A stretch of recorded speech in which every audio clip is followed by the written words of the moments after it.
Imaginez-vous dans une cave voûtée. La lumière tamisée éclaire des rangées de bouteilles parfaitement alignées, leurs étiquettes discrètement élégantes. Soudain, votre regard s'arrête sur un détail. Le producteur est une femme. Une question émerge alors dans votre esprit. Ce vin produit par une viticultrice est-il réellement aussi bon que celui produit par un homme ? Ce simple instant révèle bien plus que nos préférences en matière de vin. Il met en lumière des biens inconscients et des normes sociales. En tant que chercheuse en économie, ce sont à ces mécanismes que je m'intéresse. Comment nos croyances influencent-elles nos comportements d'achat ? Comment les stéréotypes sont liés à notre perception de la compétence, à la valorisation du travail des autres. Cela fait plusieurs années que j'explore le rôle et la place des femmes dans la filière vin.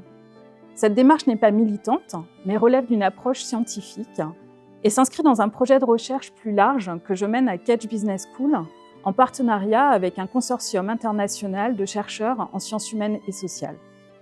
Dans mon parcours, je rencontre de nombreuses femmes dont le chemin vers la légitimité est parfois sinueux. Nous sommes partis à la rencontre de l'une d'entre elles, dans son chai, pour recueillir son témoignage. En fait, je suis un peu née dans une barrique, moi. Parce que ma mère est de Pomerol, mon père est de Sauternes. Je crois que la vigne, c'est ce qu'il y a de plus intéressant. J'adore ça. Comprendre ce qui se passe, on ne comprend jamais rien, c'est du vivant. Mais on commence à avoir une petite expérience, quand même. Ça fait quand même 20 ans que je suis là. Et on apprend toujours. Puis en plus, avec le changement climatique, on apprend encore plus différemment. Voilà. Pas plus tard qu'hier, en fait, c'était un groupe de clients très intéressés par la vigne, par le vin. Et en fait, les clients étaient là et ils ne s'adressaient finalement qu'à mon mari et à ce jeune homme. Ce jeune homme, Florent, a aussi compris et m'a remis au centre. Et c'est au moment où il a eu une question en disant « Oui, mais comment vous faites à ce moment-là » Il a dit « Là, c'est l'expérience qui parle. » Et il m'a montré. Et à ce moment-là, les clients se sont retournés vers moi.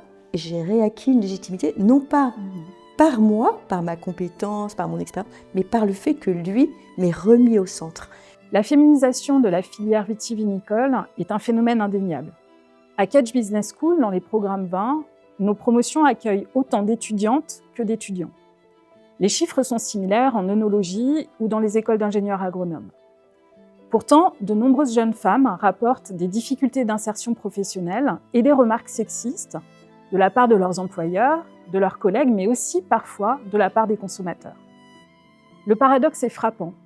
Alors que la filière vin fait face à des difficultés structurelles et conjoncturelles et doit intégrer toute la diversité pour innover, de nombreuses barrières persistent. Pour comprendre comment les consommateurs réagissent face à un vin produit par une viticultrice ou un viticulteur, nous avons mené une expérimentation in situ avec une doctorante de l'équipe de recherche Food, Wine and Hospitality.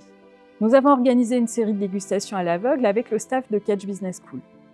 Les participants qui ignoraient l'objectif de l'expérimentation ont pu déguster un vin rouge et un vin blanc, tantôt présentés comme étant produits par une viticultrice, tantôt comme étant produits par un viticulteur. Afin d'aller au-delà du simple déclaratif, nous avons intégré un système d'enchères et de tirage au sort qui permet d'évaluer précisément la disposition à payer des participants pour une bouteille de vin. Les résultats. Les participants étaient prêts à payer 8,40 € pour le vin rouge et 8,80 € pour le vin blanc, sans différence significative entre le vin produit par la viticultrice et le vin produit par le viticulteur.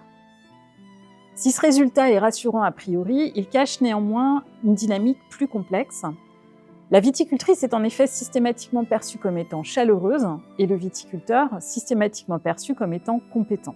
C'est seulement après l'expérimentation que nous avons révélé un élément clé aux participants. Tous ces vins, peu importe le genre du producteur, étaient en réalité les mêmes, produits par un couple de vignerons. Ce résultat n'est pas anodin. Il corrobore des observations réalisées dans d'autres secteurs d'activité où les femmes sont souvent perçues comme chaleureuses et les hommes souvent perçus comme compétents. Un phénomène qui est bien documenté en psychologie sociale et en marketing. D'ailleurs, c'est très sympathique d'être chaleureuse. Absolument. Mais parfois, on a envie de dire oui, je suis chaleureuse et compétente, ou bien compétente et chaleureuse. Des études antérieures ont montré que ces biais impactent non seulement la perception du consommateur, mais aussi la progression professionnelle des femmes dans divers secteurs. Les femmes sont en effet souvent associées à des traits humains, relationnels, alors que les hommes peuvent être perçus comme étant plus techniques, voire plus autoritaires. Pourtant, notre étude montre que plus une viticultrice est perçue comme compétente, plus le consommateur est disposé à payer un prix élevé pour sa bouteille de vin. Que faut-il en conclure ? Si les consommateurs n'expriment pas de préférence pour un vin selon le genre du producteur, la reconnaissance de la compétence féminine semble néanmoins nécessiter un effort supplémentaire. Nos résultats montrent que pour les viticultrices, valoriser leur réalisation, leur travail, leur parcours est un élément important pour asseoir leur crédibilité sur le marché. Et puis faire le pari de l'intelligence du consommateur, finalement, qui va apprendre, comprendre que les femmes travaillent aussi bien que les hommes, en réalité. Oui, et puis de toute façon, je pense qu'il le comprend de mieux en mieux. Je vois le mouvement qu'il y a eu ces dernières années, c'est entre le moment où j'ai commencé et aujourd'hui, je pense qu'il y a 3 mondes quand même. En 20 ans, c'est très rapide, 20 ans. Mais finalement, les choses évoluent bien, je trouve, dans notre filière. Que les femmes doivent prouver leur légitimité, qu'elles doivent redoubler d'efforts pour être perçues comme étant aussi compétentes que leurs homologues masculins, ces questions ne sont pas nouvelles, mais elles méritent d'être approfondies dans le cas du secteur vitivinicole, notamment en diversifiant nos échantillons et en étudiant toute la diversité des régions productrices de vin. Les viticultrices peuvent également entreprendre collectivement, mais dans ce cas, elles sont souvent perçues comme étant revendicatrices et militantes, alors que des initiatives similaires portées par les hommes sont perçues comme professionnelles et stratégiques. Les initiatives collectives féminines suscitent encore la méfiance parce qu'elles remettent en cause des représentations bien ancrées. Le fait de mettre des mots dessus, avec des travaux comme les vôtres, je pense que c'est archi aidant, parce que ça nous aide à poser les choses, et ça nous aide à réfléchir aussi. Et c'est important d'en parler. Et c'est important de dédramatiser les choses aussi, c'est important de ne pas être dans l'affrontement. Le vin, bien plus qu'un produit de consommation, est le reflet d'une société, de ses valeurs, mais aussi de ses biens inconscients.